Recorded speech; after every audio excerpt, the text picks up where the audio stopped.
the temple's chambers. Then he led me out into the outer court, toward the north, and he brought me to the chambers that were opposite the separate yard and opposite the building on the north.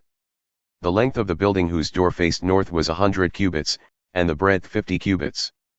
Facing the 20 cubits that belonged to the inner court, and facing the pavement that belonged to the outer court, was gallery against gallery in 3 stories.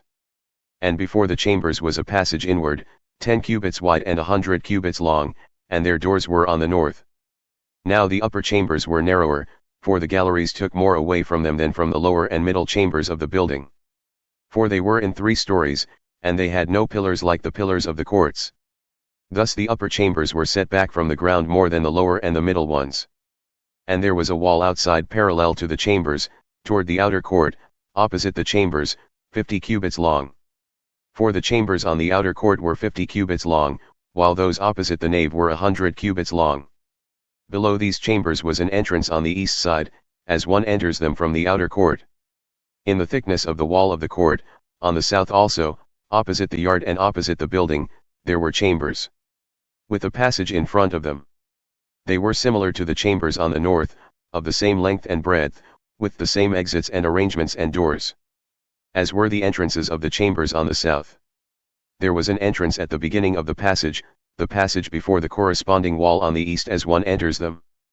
Then he said to me, the north chambers and the south chambers opposite the yard are the holy chambers, where the priests who approach the Lord shall eat the most holy offerings. There they shall put the most holy offerings, the grain offering, the sin offering, and the guilt offering, for the place is holy.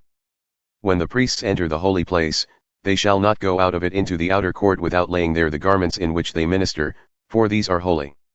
They shall put on other garments before they go near to that which is for the people. Now when he had finished measuring the interior of the temple area, he led me out by the gate that faced east, and measured the temple area all around. He measured the east side with the measuring reed, 500 cubits by the measuring reed all around. He measured the north side, 500 cubits by the measuring reed all around. He measured the south side, 500 cubits by the measuring reed. Then he turned to the west side and measured, 500 cubits by the measuring reed. He measured it on the 4 sides. It had a wall around it, 500 cubits long and 500 cubits broad, to make a separation between the holy and the common.